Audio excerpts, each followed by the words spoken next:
2 বছর পর বাবার বাড়িতে ফিরে এসে আমি একদম কল্পনাও করতে পারিনি যে এমন কিছু ঘটবে। মায়ের অনুপস্থিতিতে আমরা 2 বোনই ছিলাম বাড়িতে।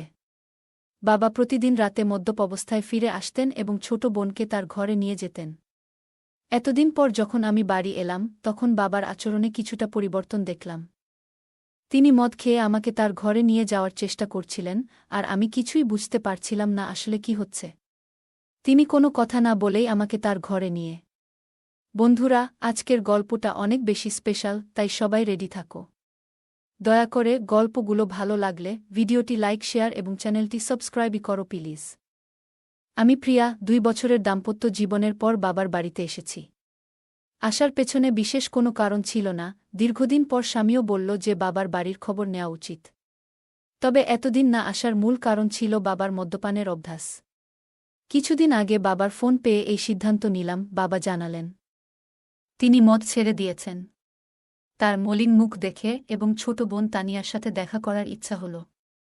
তানিয়া আগে হোস্টেলে ছিল, এখন একাদশ শ্রেণীতে পড়ে এবং মাত্র 2-3 মাস হল বাড়ি ফিরেছে। বাড়িতে এসে বাবা আমাকে জড়িয়ে ধরলেন, যেন একটু বেশি স্নেহ দেখাচ্ছিলেন। তানিয়া দেখা করতে এলো। তবে তার মুখে কিছুটা অস্বস্তি ছিল। তানিয়া বাবাকে পানি দিতেও ভয় পাচ্ছিল, যা দেখে আমি বিস্মিত হলাম। জানি না সে কবে থেকে এতটা ভয় পেতে শুরু করেছে, বিশেষ করে বাবা তো এখন মদও ছেড়ে দিয়েছেন। সেদিন দাদু, বাবার বন্ধুর বাবা, আমাদের বাড়িতে এসেছিলেন। তাদের পরিবার আমাদের খুব ঘনিষ্ঠ। বাবার বন্ধু মারা যাওয়ার পর দাদু নিয়মিত আসতেন, বাবাকে মদ ছাড়তেও তিনি উৎসাহ দিয়েছিলেন। সেদিন বাবা দাদুর সাথে বাইরে গিয়েছিলেন। যখন বাবা ফিরে এলেন তখন তার মদ্যপ অবস্থায় দেখে আমি বিস্মিত হলাম। দাদু বললেন, মেয়ে, তোমার বাবার খেয়াল রেখো। তাকে কতবার বলেছি মদ ছেড়ে দিতে, কিন্তু আজ সে মদ্যপানের কারণ হিসেবে বলল যে তার মেয়ে 2 বছর পর বাড়ি এসেছে। আসলেই তোমার বাবা খুব জটিল মানুষ। আমি যখন বাবাকে তার ঘরে পৌঁছে দিতে যাচ্ছিলাম তখন তিনি আমাকে এমনভাবে ধরে রাখলেন যেন আমি তার স্ত্রী। পরের দিন সকালে শ্বশুরবাড়ি ফেরার জন্য প্রস্তুত হলে বাবা আমাকে থামিয়ে বললেন, কোথায় যাচ্ছ? এসেছ তো মাত্র 1 দিন হয়েছে। আমি জবাব দিলাম, আপনি যদি মদ না ছাড়েন তাহলে আমি আর এখানে থাকব না, তানিয়াকেও নিয়ে যাচ্ছি। আমার কথায় বাবা বিচলিত হয়ে পড়লেন। তানিয়া বাবার সৎ মেয়ে হলেও তিনি তাকে নিজের মেয়ের মতোই দেখেছেন। মায়ের মৃত্যুর পর বাবার দ্বিতীয় বিয়েতে তানিয়া আমাদের জীবনে আসে। আমি তানিয়াকে সবসময় নিজের ছোট বোনের মতোই ভালোবেসেছি। বাবার প্রতিশ্রুতি অনুযায়ী আমি আরও কিছুদিন থাকার সিদ্ধান্ত নিলাম। 1-2 দিন পর আমি তানিয়াকে নিয়ে বাজারে গেলাম। তার জন্য অনেক সুন্দর পোশাক এবং মেকআপের সামগ্রী কিনলাম। বাড়ি ফিরে আমি তানিয়াকে বললাম নতুন পোশাকগুলো পরে দেখতে। একটি পোশাক তাকে বিশেষ সুন্দর লাগছিল। আমি তাকে সাজতে বললাম, আর নতুন পোশাকে সে অপূর্ব লাগছিল। তার এই রূপের কিছু ছবি মোবাইলে তুলছিলাম। ঠিক তখনই বাবা বাড়ি ফিরে এলেন। বাবা তানিয়াকে দেখে মুগ্ধ হয়ে গেলেন। তিনি কাছে এসে তার কাঁধে হাত রেখে বললেন, আমার তানিয়া এখন অনেক বড় হয়ে গেছে, কত সুন্দর দেখাচ্ছে। তবে বাবার কথায় তানিয়া কোনো প্রতিক্রিয়া ছিল না। মনে হচ্ছিল বাবার হাত তার কাঁধে রাখাটা সে একদমই সহ্য করতে পারছে না, আর সঙ্গে সঙ্গে সেখান থেকে সরে গেল। সেই রাতে আমি আর তানিয়া এক ঘরে শুয়েছিলাম। হঠাৎ ঘুমের মধ্যে দেখি তানিয়া কাঁদছে। প্রথমে ভাবলাম হয়তো কোনো দুঃস্বপ্ন দেখেছে, তাই ঘটনাটা এড়িয়ে গেলাম। কিন্তু কিছুদিন পর আবার দেখলাম একই ঘটনা। তানিয়া রাতে কাঁদছে। প্রতিদিন কি আর কেউ এত দুঃস্বপ্ন দেখে? তখন থেকেই আমার মনে সন্দেহ জাগতে লাগল। সেই রাতেই তাকে জাগিয়ে জিজ্ঞেস করলাম, তানিয়া, কি হয়েছে? তুমি কেন কাঁদছ? সে বলল, কিছু না, হয়তো কোনো খারাপ স্বপ্ন দেখেছি। তার কথা শুনে আমারও ঘুম চলে গেল। কিছুক্ষণ আমি নৈশ বাতির আলো বসেছিলাম। হঠাৎ আমার দৃষ্টি পড়ল তানিয়ার দিকে। সে ঘুমের মধ্যে পাশ ফিরে শুয়েছিল। আমি খেয়াল করলাম তার শরীরের কিছু অস্বাভাবিক পরিবর্তন। আমার মনে হল বিয়ের 2 বছর পেরিয়ে গেলেও আমার শারীরিক অবস্থায় তেমন কোনো পরিবর্তন আসেনি। কিন্তু তানিয়ার ক্ষেত্রে ব্যাপারটা সম্পূর্ণ আলাদা ছিল। তার শারীরিক পরিবর্তনগুলো স্পষ্ট ছিল। বাড়িতে ফিরে আমি লক্ষ্য করলাম তানিয়া সবসময় ঢিলেঢালা পোশাক পরছে এবং নিজেকে আড়াল করে চলেছে। তখন বুঝতে পারলাম এর পেছনে নিশ্চয়ই কোনো কারণ আছে। মাত্র 17 বছরের একটি মেয়ের শরীরে এত পরিবর্তন কিভাবে হলো তা ভেবে আমি অবাক হলাম।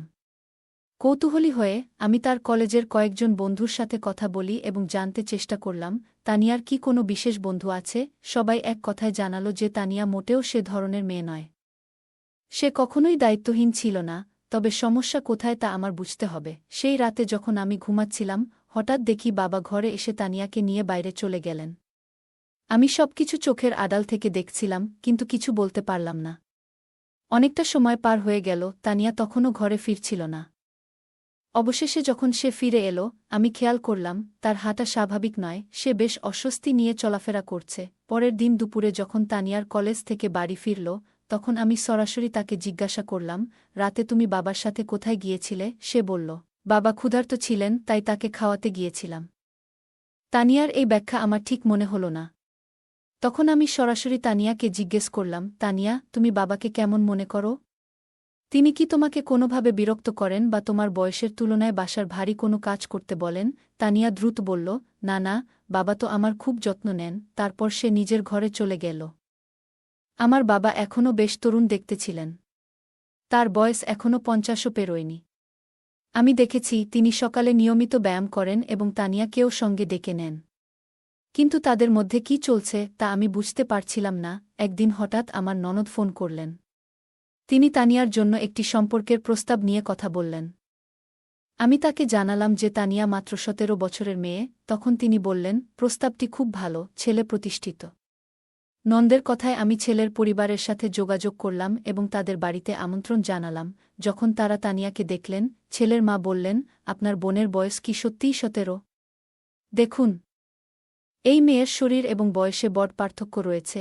এমনকি ছেলের মা স্পষ্টই জানিয়ে দিলেন, কিন্তু ছেলের মা স্পষ্টভাবে বিয়ের প্রস্তাবটি ফিরিয়ে দিলেন, কারণ তাদের মনে হয়েছে তানিয়ার শারীরিক গঠন তার বয়সের তুলনায় অনেকটাই বেশি। আসলে আমাদের তেমন তাড়া ছিল না তার বিয়ের বিষয়ে, তবে নন্দের অনুরোধে আমি তাদের বাড়িতে ডেকেছিলাম। আমি এই দেখার ব্যবস্থা এমন এক সময় করেছিলাম যখন বাবা বাড়িতে ছিলেন না, এবং আমি তাকে কিছু জানাইনি। কিন্তু যখন বাবা জানতে পারলেন, তিনি ভীষণ রেগে গেলেন এবং বললেন, তুমি কি পাগল হয়েছ? তানিয়া মাত্র ১৭ বছরের মেয়ে। আর তুমি তার জন্য এখনই প্রস্তাব আনছ? যদি এখানে থাকতে না পারো, তবে নিজের শ্বশুরবাড়িতে চলে যাও। বাবার এই প্রতিক্রিয়ায় আমি হতবাক হয়ে গেলাম, কারণ এটা তো কেবল সাধারণ একটি দেখাশোনা ছিল, বিয়ে ঠিক করিনি। বাবার তানিয়ার প্রতি অতিরিক্ত মনোযোগ আমাকে চিন্তিত করছিল। যদিও আমি সরাসরি কিছু সন্দেহ করিনি, তবে তাদের আচরণ আমাকে ক্রমশ সন্দেহজনক লাগতে শুরু করছিল। তানিয়াকে প্রায়ই বাবার পিছনে ঘুরতে দেখতাম। বাবা আমার সাথে এত রাগ করলেও আমি শ্বশুরবাড়ি যেতে চাচ্ছিলাম না। দাদাজি, যিনি আমাদের বাড়ি থেকে ২টি বাড়ি পড়ে থাকতেন, আমাদের মধ্যে এই সমস্যা লক্ষ্য করেছিলেন। তিনি বাবাকে বোঝানোর চেষ্টা করলেন যে মেয়ের সাথে এমনভাবে কথা বলা উচিত নয়। কিন্তু বাবা কারও কথা শোনার মতো অবস্থায় ছিলেন না এবং রেগে নিজের ঘরে চলে গেলেন। তার পেছনেই তানিয়া এক গ্লাস পানি নিয়ে ঘরে ঢুকে গেল, যেন বাবার প্রতি তার অতিরিক্ত খেয়াল ছিল। দাদাজি আমাকে বললেন, প্রিয়া, যদি তোর বাবার এই আচরণ পছন্দ না হয়, তুই নিশ্চিন্তে শ্বশুরবাড়ি চলে যা। আমি এখানে দুজনেরই খেয়াল রাখব। কোনো চিন্তা করিস না। দাদাজি খুব দায়িত্বশীল মানুষ ছিলেন এবং সবসময় আমাদের বাড়ির খেয়াল রাখতেন। ২ দিন পর আমি শ্বশুরবাড়ি চলে গেলাম। সেখানে পৌঁছে দেখি আমার ননদ আগে থেকেই এসেছে। সে বলল, প্রিয়া, আমি তোকে শুধু একটা পরামর্শই দিয়েছিলাম। ওই পরিবার থেকে আমার কাছে ফোন এসেছিল। তিনি বললেন, তোমার বোন সম্পর্কে আমাকে কিছু ভিন্ন কথা বলা হয়েছে। তারা বলেছে মেয়েটি বিয়ের আগেই শরীরের অদ্ভুত পরিবর্তন করেছে। আমার শ্বশুরবাড়িতেও তানিয়ার শারীরিক পরিবর্তন নিয়ে কথা হচ্ছিল। এরপর ননদ আমাকে বললেন, প্রিয়া, রাগ করো না। তবে এখনও তোমার হাতে সময় আছে। তুমি এখনই ভালো কোনো পরিবারের সাথে তানিয়ার বিয়ের ব্যবস্থা করো। কারণ তার বয়স বাড়লে শরীরের পরিবর্তন আরও বেশি হবে, তখন তার জন্য উপযুক্ত পাত্র খুঁজে পাওয়া কঠিন হয়ে যাবে। নন্দের কথা সত্যিই ছিল। আমি তার কাছ থেকে আরও ৪-৫টি প্রস্তাবের যোগাযোগ নম্বর নিলাম এবং সরাসরি আমার বাবার বাড়িতে চলে গেলাম। সেখানে গিয়ে বাবাকে স্পষ্ট বললাম, আমি তানিয়ার জন্য সম্পর্ক দেখতে শুরু করেছি। বাবা এতে রেগে গেলেন, কিন্তু আমি তার রাগের পরোয়া করলাম না, কারণ আমি আমার বোনের ভবিষ্যৎ নিয়ে চিন্তিত ছিলাম। বাবা তর্ক করে বললেন, তানিয়ার বিয়ে হয়ে গেলেও আমি কিভাবে এই বাড়িতে একা থাকব? তোমার মা চলে যাওয়ার পর তানিয়া আমার জন্য মায়ের মতো হয়ে উঠেছে। বাবার কথা শুনে আমি কিছুটা বিরক্ত হয়ে বললাম, আপনার স্ত্রীর মতো বলতে চান? মানে সে খুব যত্নশীল? তিনি সঙ্গে সঙ্গে কথা ঠিক করে বললেন, মানে সে আমার খুব খেয়াল রাখে। তার বিয়ের পর আমার দেখাশোনা কে করবে? আমি বাবাকে বললাম, আপনার পেনশন তো আসে।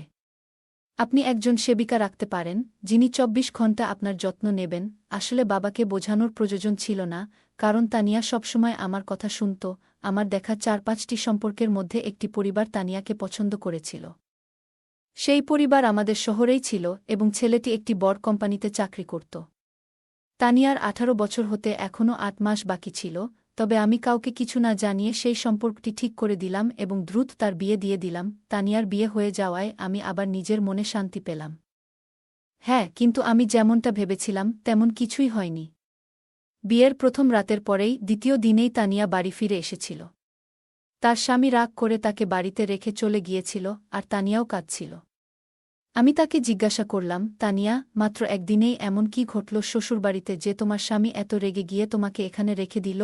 তখন সে বলল, আমি ওর সাথে থাকতে পারব না। তানিয়া সঠিকভাবে কিছু বলতে চাইছিল না, তাই আমি তার স্বামী ফোন করলাম এবং জিজ্ঞেস করলাম কেন সে তানিয়াকে তার বাপের বাড়িতে রেখে দিল। তখন তার স্বামী বলল, তোমার তানিয়া প্রথম রাতেই কিছু অশোভন কথা বলেছে। যখন আমি তার কাছে গিয়েছিলাম সে বলল, আমি তোমার সাথে মানিয়ে নিতে পারব না। আমি শুধুমাত্র আমার বাবার সাথে অভ্যস্ত। মাত্র ১৭ বছরের একটি মেয়ে এমন কিছু বলবে, তা শুনে আমার কাছে অদ্ভুত লেগেছে। এছাড়াও আমরা জেনেছি যে তানিয়া গত কয়েক মাস ধরে তার বাবার সাথে একা বাস করছে। কিন্তু ব্যাপারটা এখানেই শেষ নয়, সে তার আসল বাবা নন। তুমি যেটা ভালো মনে করো সেটা করো, কিন্তু আমি তাকে আমার বাড়িতে ফিরিয়ে নিতে পারব না। তানিয়া কেন এমন পাগলামি করল, কিছুই বুঝতে পারছিলাম না। নিজের মেয়েকে বিয়ের দ্বিতীয় দিনেই বাড়িতে ফিরে আসতে দেখে আশ্চর্যজনকভাবে তার বাবা একটুও চিন্তিত ছিল না। বরং তিনি অনেক খুশি ছিলেন।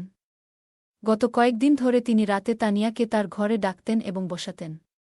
কিছুদিন পর আমার সামনেই তিনি তানিয়ার জন্য কিছু পোশাক কিনেছিলেন, যা তার দেহের মাপে যথেষ্ট ছোট ছিল। তখন তানিয়া সেই পোশাকগুলো পরেনি, কিন্তু রবিবার আমি যখন আমার বান্ধবীর বাড়ি গিয়েছিলাম, সেখান থেকে ফিরে এসে আমি দেখলাম যে তানিয়া সেই ছোট পোশাক পরে বাড়ির মধ্যে ঘুরে বেড়াচ্ছে। আমার চোখ অবাক হয়ে গিয়েছিল, কারণ সে তার বাবার সামনে ছোট পোশাক পরে হাঁটছিল। বাবা যেভাবে তাকে দেখছিলেন সেটা দেখে আমি সাথে সাথেই তানিয়ার হাত ধরে তাকে আমার ঘরে নিয়ে গেলাম এবং বললাম, তানিয়া, এখন তুমি আর ছোট নেই, একবার নিজেকে আয়নায় দেখো। বাবার সামনে এমন ছোট পোশাক পরে ঘুরে বেড়ানো ঠিক নয়। তানিয়া আমার কথাগুলো শান্তভাবে শুনল, কিন্তু কোনো উত্তর দিল না।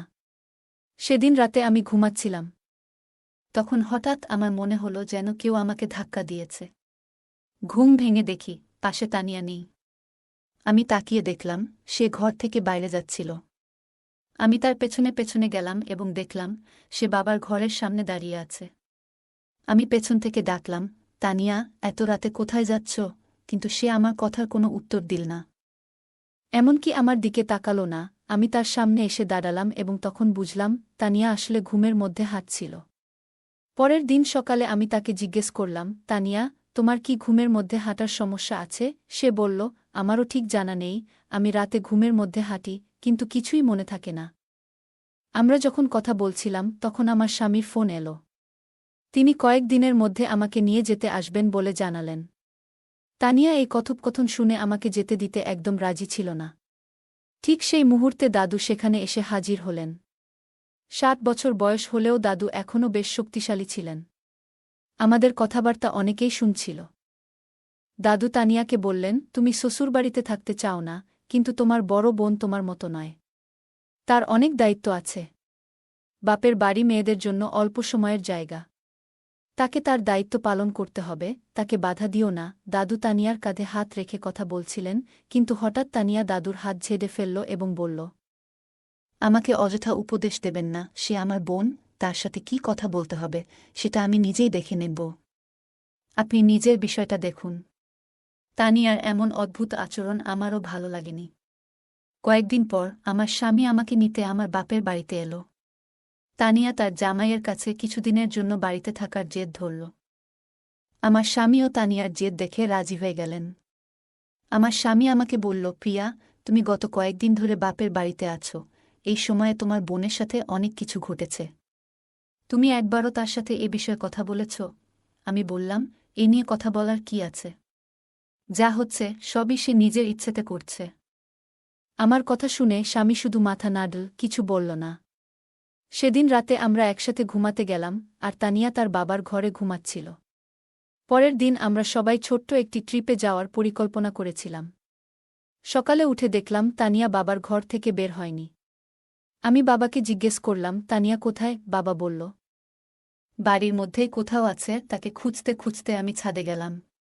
সেখানে দেখলাম তানিয়া এক কোণে বসে কাঁদছে এবং বারবার তার পেট চেপে ধরছে। আমি বললাম, তানিয়া, তোমার কি পেট ব্যথা করছে? তুমি এখানে একা বসে আছো কেন? সে কোনো উত্তর দিতে চাচ্ছিল না। আমি আবার বললাম, তানিয়া, তুমি তো তোমার জামাইকে এখানে থাকার জন্য জেদ করেছিলে। তোমার জামাই পুরো ট্রিপের আয়োজন করেছে। আমরা বাইরে ঘুরতে যাচ্ছি, আর তুমি এখানে কাঁদছ। ঠিক করে বলো, কি হয়েছে তোমার? আমি যখন কথা বলছিলাম, হঠাৎ তানিয়া আমাকে জড়িয়ে ধরে আরও জোরে কাঁদতে শুরু করল। সে বলল, দিদি, আমি কোথাও যেতে চাই না, তুমি বাবাকে নিয়ে যাও।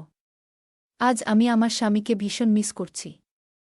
তানিয়া হঠাৎ করে তার স্বামীকে কেন এত মনে পড়ছে সেটা আমি বুঝতে পারছিলাম না। আমি তানিয়ার কথা কিছুতেই বুঝতে পারছিলাম না, তাই তাকে ঘরে নিয়ে এলাম। ঘরে এসে সে নিজের ঘরে ঢুকে চুপচাপ হয়ে গেল। তখন আমি বাবাকে বললাম, তানিয়ার শরীর হয়তো ভালো নেই, কাল তাকে নিয়ে বাইরে ঘুরতে যাব। বাবা সেদিন ছুটিতে ছিলেন, কিন্তু হঠাৎ মনে পড়ল জরুরি কিছু কাজ বাকি আছে।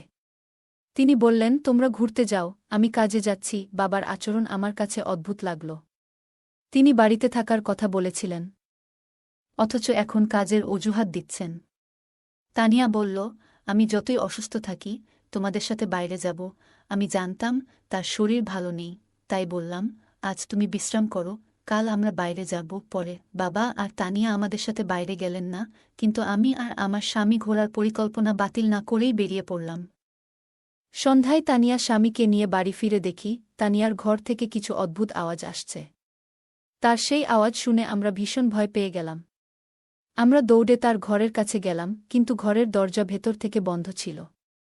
আমার স্বামী দরজাটা ভেঙে ফেলল, আর ভেতরে যা দেখলাম তা দেখে আমরা যা দেখলাম তাতে আমরা গভীরভাবে বিচলিত হয়ে পড়েছিলাম। আমার ১৭ বছরের বোন তানিয়া এমন একজন বৃদ্ধের সাথে ছিল, যার আচরণ একেবারেই অনুচিত ও অপ্রত্যাশিত ছিল। সেই দৃশ্য দেখে আমার স্বামী প্রচণ্ড রেগে গিয়ে সরাসরি সেই ব্যক্তির দিকে এগিয়ে যায় এবং তাকে জিজ্ঞাসা করতে শুরু করে। যখন আমরা বাড়ি থেকে বাইরে ছিলাম, তখন শুধু বাবা আর তানিয়া ছিল ঘরে। কিন্তু যেটা ঘটছিল তার কেন্দ্রে ছিল এক প্রবীণ ব্যক্তি, যিনি প্রায় ৬০ বছরের। আমি বাবার ঘরে গিয়ে দেখি তিনি সম্পূর্ণভাবে অচেতন অবস্থায় পড়ে আছেন। ঠিক সেই মুহূর্তে তানিয়া আমার কাছে ছুটে এসে জড়িয়ে ধরে। আমি তাকে শান্ত করে জিজ্ঞেস করলাম, তানিয়া, আসলে কি ঘটছে? এই ব্যক্তি কি তোমার সাথে এর আগেও এমন কিছু করেছে? তানিয়া চোখ মুছতে মুছতে বলল, হ্যাঁ দিদি, দাদু অনেকবার আমার প্রতি অন্যায় আচরণ করেছে। এমনকি গতকাল রাতেও তার আচরণ খুবই খারাপ ছিল। দাদু বাবাকে কিছু টাকা ঋণ দিয়েছিলেন, কারণ বাবার বাজে অভ্যাসের জন্য আমাদের বাড়িটা প্রায় বিক্রি হওয়ার পথে ছিল। তখন দাদু আমাদের সাহায্য করেছিলেন। বাবা সেই ঋণ শোধ করতে না পারলে হয়তো আইনগত সমস্যায় পড়ে যেতেন। সে সময় আমি ভেবেছিলাম দাদু একজন ভালো মানুষ, কিন্তু পরে বুঝতে পারলাম তার আসল চেহারা অন্যরকম। দাদু প্রায়ই বাড়িতে এসে বাবার সাথে মদ খেতেন, আর বাবা ঘুমিয়ে পড়লে আমাকে অত্যাচার করতেন। গতকালও একইভাবে আমাকে হুমকি দিয়ে বললেন, কাউকে বললে বাবাকে জেলে পাঠাবেন। এতদিন এসব সহ্য করেছি, কিন্তু তোমাকে বলতে পারিনি। তুমি আমাকে সবসময় ভুল বুঝেছ, কখনো পাশে দাঁড়াওনি।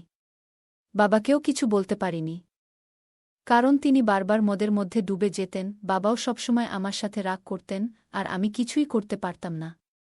বিয়ের পরও সেই বৃদ্ধ লোকটার কথা মনে পড়ত, যা আমাকে কষ্ট দিত। এজন্য রাতে ঘুমের মধ্যে অজান্তেই কিছু বলতাম, কখনো বাবার নামও বেরিয়ে আসত। আমার স্বামীও আমাকে বুঝতে পারেননি। বিয়ের দুদিন পরই আমাকে বাপের বাড়ি রেখে চলে যান। তানিয়ার কথা শুনে আমার চোখে জল এলো। তার স্বামী ও দুলাভাইও কাঁদছিলেন। আমি তাকে না বুঝেই সবসময় রাগ দেখিয়েছি, বড় বোন হিসেবে আমার দায়িত্ব পালন করিনি। আমি তানিয়ার কাছে ক্ষমা চাইলাম। বাবা যখন সব জানলেন, তখন নিজেকে দোষী ভাবতে লাগলেন। মদের নেশায় তিনি আমাদের পরিবারকে বিপদে ফেলেছিলেন। আমি তানিয়াকে কিছুদিন নিজের কাছে রাখলাম, তার মানসিক অবস্থার উন্নতি হল। 18 বছর বয়সে তার স্বামী আবার তাকে বাড়ি নিয়ে গেল। অতীত মেনে নিলেও তানিয়ার সহ্য করা কষ্টের পূরণ আমাদের কারও পক্ষে সম্ভব ছিল না। আমরা সেই বৃদ্ধ লোকটাকে পুলিশের হাতে তুলে দিলাম এবং সে শাস্তি পেল যা তার প্রাপ্ত ছিল। বন্ধুরা, বাচ্চাদের যত্ন ও ভালোবাসা গুরুত্বপূর্ণ। পরিবারের সবাই মিলে নিয়মিত কথা বলা ও নজর রাখা উচিত, যাতে তারা সুখী থাকে এবং কোনো চাপের মধ্যে না থাকে। গল্পটা কেমন লাগলো জানাতে ভুলবে না। আরও মজার মজার রোমান্টিক গল্প শুনতে চাইলে ভিডিওটি লাইক, শেয়ার এবং চ্যানেলটি সাবস্ক্রাইবই করতে এবং বেল আইকনটি ক্লিক করতে ভুলবে না। ধন্যবাদ। আমার ভাবিমা হওয়ার পর বেশ একাকিত্ব বোধ করছিলেন। তার এবং আমার দাদার মধ্যে দূরত্ব ক্রমশ বাড়ছিল।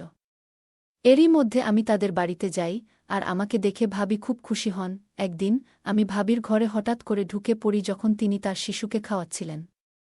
সেদিনের ঘটনাটি আমাদের দুজনের জন্যই কিছুটা অস্বস্তিকর ছিল। আমি পরিস্থিতি বুঝতে পেরে দ্রুত ক্ষমা চেয়ে বেরিয়ে আসি। এক রাতে ভাবি হঠাৎ আমার ঘরে আসেন। আমি বুঝতে পারলাম তিনি মানসিক চাপে আছেন। কিছু না বললেও তার চোখে ক্লান্তির চিহ্ন স্পষ্ট ছিল। তিনি বললেন, আমার দিনগুলো খুব কঠিন যাচ্ছে, একটু মানসিক সমর্থন দরকার। এরপর তিনি এসে আমার পাশে বসেন। আমরা কিছুক্ষণ কথা বললাম, আমি তাকে সান্ত্বনা দেওয়ার চেষ্টা করলাম। সেই রাতটি আমাদের সম্পর্কের জন্য নতুন একটি অধ্যায়ের শুরু ছিল, যেখানে সহানুভূতি আর বন্ধুত্ব আরও গভীর হয়। আমার ভাবি ছিল অনেক সুন্দর দেখতে। তিনি সব সময় মডার্ন ড্রেস পরতে ভালোবাসত। বিয়ের পর তিনি একটু স্বাস্থ্যবান হয়ে যায়, যা তাকে আরও বেশি আকর্ষণীয় করে তুলেছিল। বন্ধুরা, আজকের গল্পটি অনেক বেশি স্পেশাল, তাই কেউ মিস করবেন না। দয়া করে গল্পগুলো ভালো লাগলে ভিডিওটি লাইক, শেয়ার এবং চ্যানেলটি সাবস্ক্রাইবই করো প্লিজ। আমি অনেক দিন পর আমার দাদার বাড়ি যাচ্ছিলাম। সেখানে যাওয়ার আগে জানতাম না যে দাদার স্ত্রী আমার সাথে এমনভাবে সম্পর্ক গড়ে তুলবেন, যা আমাদের দুজনের জন্যই ভালো হবে। তাদের বিয়ের পর থেকে আমি আমার ভাবির সাথে খুব কমই দেখা করেছিলাম। মাঝে মাঝে দাদার ফোনে কথা হলেও ভাবির সাথে তেমন যোগাযোগ ছিল না। দাদার একটি ছেলে হয়েছে, এখন তার বয়স 6 মাস, কিন্তু আমি এখনও ছেলেটিকে দেখতে যেতে পারিনি। তাই কিছুদিনের জন্য সময় বের করে দাদার বাড়িতে যাওয়ার সিদ্ধান্ত নিলাম। বাড়িতে পৌঁছানোর পর প্রথমেই আমার ভাবির সাথে দেখা হলো। প্রথমে তাকে চিনতে পারিনি, কারণ তিনি এখন অনেকটাই পরিবর্তিত, বেশ মোটা হয়ে গেছেন। এরপর ধীরে ধীরে তাকে চিনে ফেললাম। আমি তাকে জড়িয়ে ধরলাম এবং তার বাচ্চাটির সাথে অনেক মজা করে খেললাম। সন্ধ্যায় যখন দাদা বাড়ি এলেন এবং আমাকে দেখলেন, তখন তিনি খুব খুশি হলেন। আমার দাদা রাহুল দা আমাদের পরিবারের বড় ভাইদের মধ্যে একজন ছিলেন। আমি ছিলাম পরিবারের সবচেয়ে ছোট চাচার ছেলে, আর রাহুল দা ছিলেন সবচেয়ে বড় চাচার ছেলে। ছোটবেলায় রাহুল দা আমাকে অনেক ভালোবাসতেন, আর পরিবারের ছোট হওয়ায় সবাই আমাকে আদর করতেন। এখন ভাবি যে আমাকে এতটা যত্ন নেবেন, তা আমি ভাবতেও পারিনি। 2 দিন দাদা ও ভাবির সাথে থেকে আমি বাড়ি ফিরতে প্রস্তুতি নিচ্ছিলাম। ঠিক তখনই ভাবি আমাকে থামিয়ে দিলেন। তিনি বললেন, বাচ্চা হওয়ার পর থেকে আমি কোথাও যেতে পারিনি। যদি তুমি আরও কিছুদিন থেকে যাও, তাহলে আমার কিছুটা সাহায্য হবে। তোমার দাদাও কিছুদিনের জন্য বাইরে যাচ্ছেন, তখন তুমি থাকলে আমার জন্য ভালো হবে। আমি তখনই আমার পড়াশোনার পরীক্ষা শেষ করে দাদার বাড়ি এসেছিলাম, আর ছুটিও ছিল। তাই আমি সিদ্ধান্ত নিলাম যে কিছুদিনের জন্য সেখানে থেকে যাই। ওই শহরে আমার কিছু বন্ধুও ছিল, যাদের সাথে দেখা করার ইচ্ছা ছিল। সেই দিন আমি আমার ঘর থেকে স্নান করে বের হলাম। যেহেতু দাদার বাড়িতে থাকার পরিকল্পনা করিনি, তাই বেশি কাপড়ও সাথে আনিনি। আমি দাদার টি-শার্ট খুঁজে বের করার জন্য তার ঘরে যাওয়ার সিদ্ধান্ত নিলাম। ভাবিকে সেখানে কোথাও দেখলাম না, আর দাদাও তখন ঘরে ছিলেন না। মনে হলো ভাবি হয়তো রান্নাঘরে ব্যস্ত, আর দাদা কোথাও কাজে ব্যস্ত ছিলেন। ভাবিকে কাজ থেকে ডেকে আনা ঠিক মনে করলাম না। সাধারণত সবার কাপড় আলমারিতে থাকে, তাই আমি নিজেই দাদার একটি টি-শার্ট নিয়ে নেওয়ার সিদ্ধান্ত নিলাম। আমি দাদার একটি টি-শার্ট পরে নিলাম এবং আয়নার সামনে দাঁড়িয়ে নিজের চুল ঠিক করতে লাগলাম।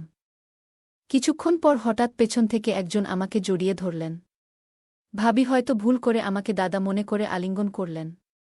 আমি দ্রুত তার হাত থেকে নিজেকে ছাড়ানোর চেষ্টা করলাম, কিন্তু তিনি তখনও আমাকে ছাড়তে চাইলেন না এবং আরও শক্ত করে জড়িয়ে ধরলেন। ঠিক তখনই দাদা ঘরে ঢুকলেন এবং ভাবিকে আমাকে জড়িয়ে ধরতে দেখে তার চোখ বিস্ময়ে বড় হয়ে গেল। দাদাকে দেখে ভাবি হঠাৎ পেছনে সরে গেলেন এবং বললেন, তুমি যখন দরজায় দাঁড়িয়ে আছো, তবে তিনি কে? আমি তখন ঘুরে দাঁড়ালাম, আর ভাবি আমাকে দেখে হতভম্ব হয়ে বললেন, তুমি তো রাহুলের টি-শার্ট পরে আছো, তাই চিনতে পারিনি। দাদা এবং আমি দুজনেই এই ঘটনাটি মেনে নিলাম, কারণ আমরা বুঝতে পেরেছিলাম এটি নিছক একটি ভুল বোঝাবুঝি। এরপর দাদা আর কিছু না বলে ঘর থেকে বেরিয়ে গেলেন, আর আমিও সেখানে থেকে সরে এলাম। আমি ঘর থেকে বেরিয়ে যাওয়ার সময় ভাবি আমার দিকে তাকিয়ে মৃদু হাসলেন। ভাবি কি বোঝাতে চাইছিলেন তা তখনও বুঝতে পারলাম না। দুপুর থেকেই দাদা বাইরে যাওয়ার প্রস্তুতি নিচ্ছিলেন, কারণ রাতে তার ফ্লাইট ছিল। রাত ৯টার দিকে তিনি ফ্লাইটের জন্য বেরিয়ে গেলেন। এর পরের কয়েকদিন আমি, ভাবি আর তাদের ছোট সন্তান বাড়িতে একাই ছিলাম। দাদা চলে যাওয়ার পর থেকে ভাবির আচরণে কিছুটা পরিবর্তন লক্ষ্য করলাম। সেদিন রাতে তিনি বললেন বাচ্চাটি ঘুমাতে পারছে না, তাই তাকে আমার ঘরে নিয়ে এলেন। বাচ্চাটিকে আমার কোলে রেখে তিনি একটু কাজ সেরে আসবেন বলে চলে যান। কিছুক্ষণ পর বাচ্চার খেলনাটি হাত থেকে ফসকে মাটিতে পড়ে গেল। খেলনাটি তুলতে গিয়ে তিনি নিচু হলেন, আর তখন তার শাড়ির আঁচল সামান্য সরে গেল। কিন্তু আঁচল ঠিক করার চেয়ে তিনি খেলনাটি তোলার দিকে বেশি মনোযোগ দিলেন, যা দেখে আমি একটু অস্বস্তিতে পড়লাম। পরে তিনি খেলনাটি তুলে আঁচল ঠিক করে নিয়ে বললেন, আজ সারাদিন রাহুলের যাওয়ার প্রস্তুতিতে ব্যস্ত ছিলাম, খুব ক্লান্ত লাগছে। এখন একটু বিশ্রাম না নিলে ভালো লাগবে না। এখন স্নান না করলে আমার মনের প্রশান্তিও হবে না।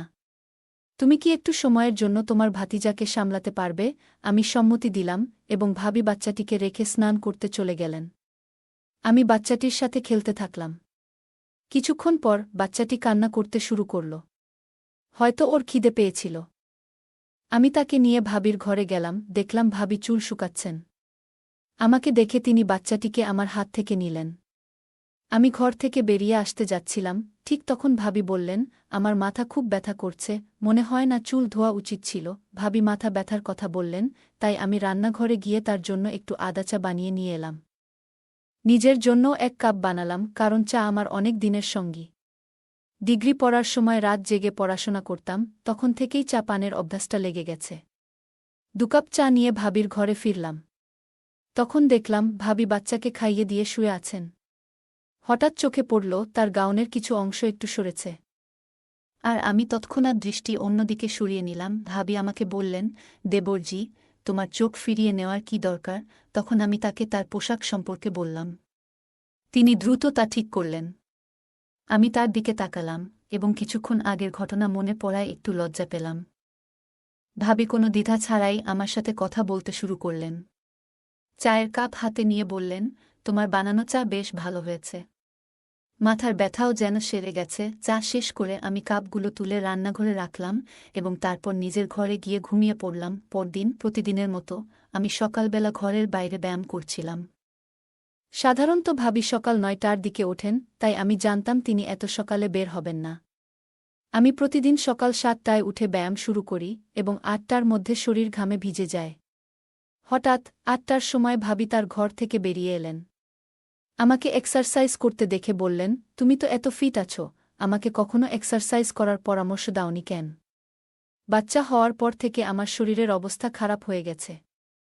আমি হেসে বললাম, কোনো সমস্যা নেই, তুমি আজ থেকে আমার সাথে ব্যায়াম করতে শুরু করো। তারপর ভাবি শার্ট ও প্যান্ট পরে এলেন, যাতে তাকে একটু অন্যরকম লাগছিল। আমি নিজেকে সামলে নিলাম এবং ভাবিকে ব্যায়ামের ধাপগুলো শেখাতে লাগলাম। এইভাবে আমাদের মধ্যে কথাবার্তা আরও বেড়ে যেতে লাগল। মাঝে মাঝে ভাবি হঠাৎ দুপুরে আমাকে তার ঘরে ডেকে পাঠাতেন, যাতে তিনি কোনো সাহায্য বা পরামর্শ নিতে পারতেন। এরপর একদিন আমার এক বন্ধুর ফোন এলো, যে এই শহরেই থাকত। তাকে বললাম যে আমিও এই শহরে আছি, এবং সে আমাকে দেখা করতে জোর করতে লাগল। যখন আমি বন্ধুর সাথে ফোনে কথা বলছিলাম, ভাবি আমার পাশেই বসেছিলেন। আমি বাইরে যাওয়ার কথা বলতেই তিনি আমাকে থামিয়ে বললেন, এখন তো আমরা দুজনই বাড়িতে আছি, তাই তুমি তোমার বন্ধুকে এখানে ডাকো। আমি তোমাদের জন্য ভালো কিছু খাবার তৈরি করব। আমি আমার বন্ধুকে বাড়িতে আসার জন্য ঠিকানা দিলাম, এবং ভাবি সেদিন আমাদের জন্য নিজ হাতে খুব সুন্দর কিছু খাবার তৈরি করলেন। আমার বন্ধু সুনীল এলে ভাবি তার সঙ্গে বেশ ভালোভাবে কথা বললেন।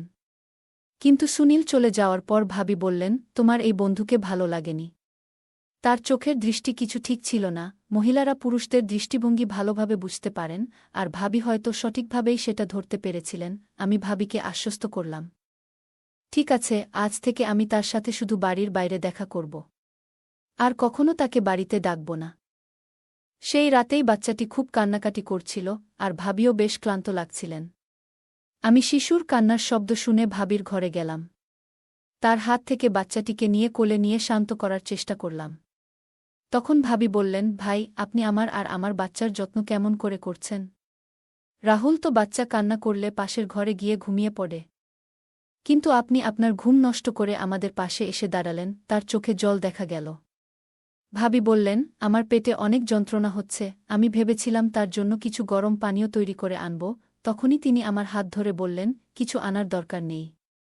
এটা আমার শারীরিক সমস্যার কারণে হচ্ছে, এবং আগামী কয়েকদিন এমনটাই চলবে। ভাবি হঠাৎ করে তার মাথাটা আমার কাঁধে রাখলেন। আমি বুঝলাম, সম্ভবত তিনি বেশ ক্লান্ত আর অসুস্থ বোধ করছেন। বাচ্চাটাও তাকে সারাদিন বিরক্ত করেছে। তাকে আরাম দিতে আমি তাকে বিছানায় শুইয়ে দিলাম এবং মাথায় আলতো করে হাত বোলাতে লাগলাম। কিছুক্ষণ পর ধীরে ধীরে তার মুখে আরামের ভাব ফুটে উঠল।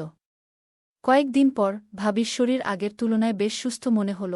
ভাবি আমার ঘরে এলেন, আজ যেন তাকে দেখতে আরও সুন্দর লাগছিল। তিনি কালো রঙের একটি শাড়ি পরেছিলেন। ভাবি বললেন, ভাই, এই কয়েকদিনে আপনি আমার খুব যত্ন নিয়েছেন। বিয়ের পর থেকে রাহুল কখনোই আমার এতটা খেয়াল রাখেনি। অন্তত আমি মনে করতে পারছি না। আপনার মতো একজন স্বামী পেলে হয়তো আমার জীবনটা আরও সুন্দর হতো। কিন্তু কি করব, আমার ভাগ্যই খারাপ। আমি ভাবলাম, অনেক মহিলাই তাদের স্বামী সম্পর্কে অভিযোগ করেন, হয়তো ভাবিও তেমনি কিছু বলছেন। কিন্তু কিছুক্ষণ পর তিনি আরও কাছে এসে বললেন, ভাই, আপনার কাছ থেকে একটা বড় সাহায্য চাই। তিনি বললেন, গত কয়েকদিনে আপনার কাছ থেকে আমি যে সমর্থন পেয়েছি সেটা কোনোদিন ভুলব না। ভাবি এত সহজভাবে কথাগুলো বললেন যে আমি কিছুটা বিস্মিত হলাম। আমি জিজ্ঞাসা করলাম, ভাবি, আপনি ঠিক আছেন তো? এসব বলার মানে কি? আমি বিষয়টিকে গভীরে নিতে চাইছিলাম না, তাই আলাপ অন্যদিকে ঘোরানোর চেষ্টা করছিলাম। তখন হঠাৎ করে ভাবি কেঁদে উঠলেন। বললেন, আজ পর্যন্ত আমি অনেক কষ্ট মনে ধরে রেখেছি। আজ আপনার সামনে সব কিছু খুলে বলতে ইচ্ছে করছে। ভাবি বললেন, তোমার ভাই অনেক দিন ধরে অসুস্থ, আর তার প্রভাব আমাদের ছেলেও সহ্য করছে। জন্ম থেকেই আমার সন্তান দুর্বল। তোমার ভাইয়ের অসুস্থতার কারণেই এমনটা হয়েছে। যদি গাছের শিকড় দুর্বল হয়, তাহলে ডালপালা কি শক্তিশালী হতে পারে? আমি অবাক হয়ে বললাম, ভাবি, তুমি এসব কি বলছ? তোমার কথাগুলোর মানে পুরোপুরি বুঝতে পারছি না। ঠিক তখনই ভাবি আমার দিকে ফিরে আবেগপ্রবণ হয়ে বললেন, ভাই, আমাকে বিশ্বাস করো। আমি মিথ্যা বলছি না। এরপর তিনি তার ঘরে গিয়ে আমার ভাইয়ের কিছু মেডিকেল রিপোর্ট নিয়ে এলেন। বললেন, তোমার ভাইয়ের অসুস্থতা সম্পর্কে তুমি জানোই। আমার সন্তানও খুব অল্প বয়সে নানা সমস্যায় ভুগছে, আর আমি নিশ্চিত নই সে কতদিন সুস্থ থাকবে। এখন আমাদের কাছে খুব বেশি সময় নেই। তাছাড়া তোমার ভাই তো বাড়িতেও নেই। ভাবি আমাকে গভীরভাবে দেখলেন এবং বললেন, তুমি তো বুঝতে পারছ, এই পরিস্থিতিতে একজন মায়ের কত কিছু চিন্তা করতে হয়। তিনি সাহায্যের জন্য অনুরোধ করলেন। আরও বললেন, আমার এমন এক সন্তানের প্রয়োজন যে সুস্থ এবং শক্তিশালী হবে। আমি জানি তোমার ভাইয়ের থেকে সেটা সম্ভব হবে না। ভাবিকে তখন খুব চিন্তিত দেখাচ্ছিল। আমি একবার তাকিয়ে দেখলাম, তার মধ্যে এক ধরনের বিশেষ কিছু ছিল যা আগেও আমার মনে কল্পনা এসেছে। যেন তিনি একজন খুবই সুন্দর এবং গুণী মহিলা আমার সামনে দাঁড়িয়ে আছেন। আমি মনে করলাম, এই সময়ে তাকে মানসিকভাবে সাহায্য করা দরকার, এবং তাই তার পাশে থাকার সিদ্ধান্ত নিলাম। আমরা সেই রাত কিছুক্ষণ কথা বললাম, একে অপরকে বুঝতে চেষ্টা করলাম। ঠিক তখন পাশের ঘর থেকে শিশুর কান্নার আওয়াজ পেলাম। আমরা দুজনেই শিশুটির যত্ন নিতে উঠে গেলাম, কিন্তু আমার মনে হচ্ছিল এটা ঠিক হবে না। তাই আমি ভাবিকে বললাম যে সে যেন বাচ্চার দিকে একটু নজর রাখে। এরপর আমি গভীর ঘুমে ঢলে পড়লাম। যখন ঘুম ভাঙল তখন সকাল হয়ে গেছে। আমি ঘুম থেকে উঠে দেখি ভাবি আমার পাশে বসে আছেন। তিনি এখনও সেই একই নাইট ড্রেসে ছিলেন। মনে হলো তিনি রাতে একটুও ঘুমাননি, কারণ আমি উঠতেই ভাবি আমার সামনেই আছেন। তিনি হেসে বললেন, ভাইজা, আপনি তো আমাকে ভালোভাবেই বোকা বানালেন। আপনি রাজি বলার পরেও সরাসরি ঘুমিয়ে পড়লেন। আমি তখন তাকে আলতো করে বললাম, আমাদের জন্য সময় আছে, মাত্র একটা দিন নয়, সামনের 15 দিন আমাদের জন্যই রয়েছে। মনে রেখো, আমরা একে অপরের পাশে আছি। ভাবি নিজে থেকেই আমার দিকে এগিয়ে এসেছিলেন, তবে আমি বুঝেছিলাম এর আগে আমাকে কিছু মানসিক প্রস্তুতি নিতে হবে, কারণ এই অভিজ্ঞতা আমার জন্য নতুন ছিল। সেই দিন আমি সেলুনে গিয়েছিলাম এবং পথে আমার এক বন্ধুর কথা মনে পড়ে। সে বরাবরই মেয়েদের ব্যাপারে বেশ অভিজ্ঞ ছিল, সবসময় কাউকে না কাউকে ইমপ্রেস করার চেষ্টা করত। ভাবির সঙ্গে দেখা করার আগে আমি তার কাছ থেকে কিছু পরামর্শ নিলাম। সে আমাকে কিছু টিপস দিল। রাতে প্রতিদিনের মতো ভাবি আমার ঘরে এলেন। আমি মনে করলাম, বন্ধু একদিন বলেছিল, অনেক মানুষ চকোলেট পছন্দ করে এবং উপহার দিলে সম্পর্কের মধ্যে উষ্ণতা বাড়ে, তাই আমি ভাবিকে একটি চকোলেট দিলাম। তিনি মৃদু হাসলেন, আর সেই মুহূর্তে বুঝলাম তিনি অনেক আন্তরিক এবং অনুভূতিপ্রবণ। তার সঙ্গে কথা বলাটা খুবই মধুর ছিল এবং সেই দিনটা আমাদের মধ্যে একটি সুন্দর বন্ধুত্বের স্মৃতি হয়ে থাকল। পরের দিন সকালে ঘুম থেকে উঠে নিজেকে খুব সতেজ ও প্রশান্ত লাগল। জীবনের ২৫ বছরেও এমন অনুভূতি আগে কখনো হয়নি, যা আমাকে গভীরভাবে স্পর্শ করেছিল। সেই অভিজ্ঞতা মনে দাগ কেটেছিল। এরপর থেকে ভাবির সঙ্গে সময় কাটানো যেন একটা অভ্যাসে পরিণত হল। আমরা বিভিন্ন বিষয়ে কথা বলতাম আর তার সঙ্গ উপভোগ করতাম। তবে কিছুদিন পর দাদা বাড়ি ফিরলেন। আমি ভেবেছিলাম হয়তো এখন আমাদের বন্ধুত্বের সেই খোলামেলা মুহূর্তগুলো আর আগের মতো থাকবে না। তবুও রাতের সময় যখন সবাই ঘুমিয়ে থাকত, ভাবি মাঝে মধ্যে আমার সঙ্গে কিছু সময় কাটাতে আসতেন। আমরা তখন নানা বিষয় নিয়ে আলোচনা করতাম। একবার রাতের বেলা ভাবি আমার ঘরে এসে হাসি মুখে বললেন, গত ২ দিন ধরে আমার মনে হচ্ছিল আমি হয়তো মা হতে চলেছি। আজ চেকআপ করানোর পর নিশ্চিত হলাম যে আমি গর্ভবতী। দেবরজি, আপনি বাবা হতে চলেছেন আর আমি মা। আমি ভাবিকে অভিনন্দন জানালাম। তখন ভাবি বললেন, দেবরজি, শুধু অভিনন্দন দিলেই হবে না। যখন এই সন্তান আপনার, তখন তার দায়িত্বও আপনাকেই নিতে হবে। আমি অবাক হয়ে বললাম, দায়িত্ব? কিসের দায়িত্ব? ভাবি তখন বললেন, আপনাকে আপনার সম্পত্তির অর্ধেক অংশ এই সন্তানের নামে করতে হবে। ভাবির কথা শুনে যেন আমার পায়ের নিচ থেকে মাটি সরে গেল। আমি বললাম, ভাবি, আপনি কি বলছেন? আমার নামে তো ১ টাকাও নেই। ভাবি কিন্তু আমার কথা মানতে রাজি নন। তিনি বললেন, আপনি যতই অস্বীকার করুন, আমি জানি আপনার নামে কত সম্পত্তি আছে। যদি আপনি আমার কথা না মানেন, তবে আমাকে সবকিছু আপনার দাদাকে জানাতে হবে। এরপর আপনার পরিবারের সামনে কিভাবে বদনাম হবে, তা আপনি নিজেই দেখবেন। আমি বললাম, ভাবি, আপনি এই বাড়িতে মাত্র ২ বছর আগে এসেছেন। আর এই ২ বছরে আমি আপনাকে কোনো বড় পারিবারিক অনুষ্ঠানে দেখিনি। তাহলে আপনি আমার সম্পত্তি সম্পর্কে কিভাবে জানলেন? ভাবি আমার প্রশ্নের মুখে কিছুটা অসহায় হয়ে গেলেন। আমি আবার বললাম, নিশ্চিতভাবেই দাদা আপনাকে এসব বলেছিলেন। কিন্তু ভাবি, আপনার কাছে যত সম্পত্তিই থাকুক না কেন, কয়েক বছরের মধ্যে সেটা কোনো কাজে আসবে না। সে শুনে খুব চিন্তায় পড়ল। আমি তাকে মৃদু হেসে বললাম, তুমি কিছু বুঝতে পারছ? তখন সে বলল, দেবর, তুমি কি বলতে চাচ্ছ? আমি উত্তর দিলাম, আমার শরীরে এক ধরনের রোগ আছে, যেটা হয়তো তোমারও হতে পারে। তবে চিন্তা করো না, এটা খুব জটিল কিছু, যা কখনো ঠিক হবে না। আর কিছুদিন পরেই আমি মারা যাব, সাথে তুমিও। তাই আমি আমার সম্পত্তির এক অংশ তোমার নামে লিখে দিতে চাই। সে তখন খুবই অবাক হয়ে গেল। তার মুখ লাল হয়ে উঠল এবং বলল, এই কি বিপদে পড়লাম আমি। তারপর সে তার স্বামীকে জোরে জোরে ডাকতে শুরু করল। দাদা সঙ্গে সঙ্গে ঘরে চলে এলো, যেন বাইরে দাঁড়িয়ে সবকিছু শুনছিল। তখন ভাবি তার স্বামীকে বলল, আমি সম্পত্তির জন্যই তোমার ভাইয়ের কাছে এসেছিলাম। কিন্তু আমি জানতাম না যে তার শরীরে এই ধরনের সমস্যা রয়েছে। এখন আমাকে কি করতে হবে? এরপর দাদা আর ভাবির মধ্যে তর্ক শুরু হয়ে গেল। আমি সব বুঝতে পারছিলাম যে ভাবির পরিকল্পনাটি সঠিকভাবে সফল হয়নি। ভাইয়ের সাথে ভাবির প্রথম পরিচয় এবং এরপর যা ঘটেছিল, সবকিছুই এখন পরিষ্কার হয়ে গেল। সে খুব লোভী, আর সেই কারণেই ভাইয়া তার থেকে দূরে সরে গিয়েছিল। তার স্বার্থ ছাড়া সে কারও কাছে আসে না। রাহুল ভাই আমাকে শুধু ভাবির ব্যাপারে সতর্ক করেছিল। কিন্তু সেদিন রাতে দাদার আসল চেহারাটাও আমার সামনে উন্মোচিত হল। তারা দুজন মিলে আমাকে ঠকিয়ে আমার সম্পত্তি হাতিয়ে নেওয়ার পরিকল্পনা করেছিল। আমি দাদাকে বললাম, দাদা, তুমি এতটা নিচে নামতে পারবে তা আমি ভাবতেও পারিনি। তুমি কিভাবে তোমার স্ত্রীকে অন্য পুরুষের সঙ্গে সম্পর্ক রাখতে দাও? শুধু টাকার জন্য তুমি নিজের ভাইয়ের সঙ্গে প্রতারণা করছ। আমি ভেবেছিলাম আমার দাদা এখনও আমাকে নিঃস্বার্থভাবে ভালোবাসে। কিন্তু আমি ভুল ছিলাম। আমার কথা শুনে দাদা চুপচাপ মাথা নিচু করে দাঁড়িয়েছিল। আর ভাবির চোখে তখন জল। আমি তখন ভাবিকে সত্যিটা জানিয়ে দিলাম। আমি বললাম, ভাবি, তোমার চিন্তা করার দরকার নেই। আমার কোনো গোপন রোগ নেই, আর আমি তোমার সঙ্গে কিছুই ভুল করিনি। যখন তুমি আমার কাছে আসতে, আমি তোমাকে চকোলেট খেতে দিতাম, যাতে ঘুমের ওষুধ মেশানো ছিল। তুমি যখন ঘুমিয়ে পড়তে, আমি ঘর থেকে বেরিয়ে যেতাম। যদি তুমি আমার কথা বিশ্বাস না করো, তাহলে সেই গোপন ক্যামেরার ফুটেজ দেখে নাও, যেটা তুমি আমার ওপর নজর রাখার জন্য বসিয়েছিলে। সবকিছু পরিষ্কার হয়ে যাবে। এরপর দাদা ও ভাবি আমার কাছে ক্ষমা চাইতে শুরু করল। কিন্তু তাদের ক্ষমা করার মতো আমি আর কোনো ইচ্ছা রাখিনি। তারা যা পরিকল্পনা করেছিল তা আমাদের পরিবারেও ছড়িয়ে পড়েছিল এবং সবার সঙ্গে তাদের সম্পর্ক ভেঙে গেছে।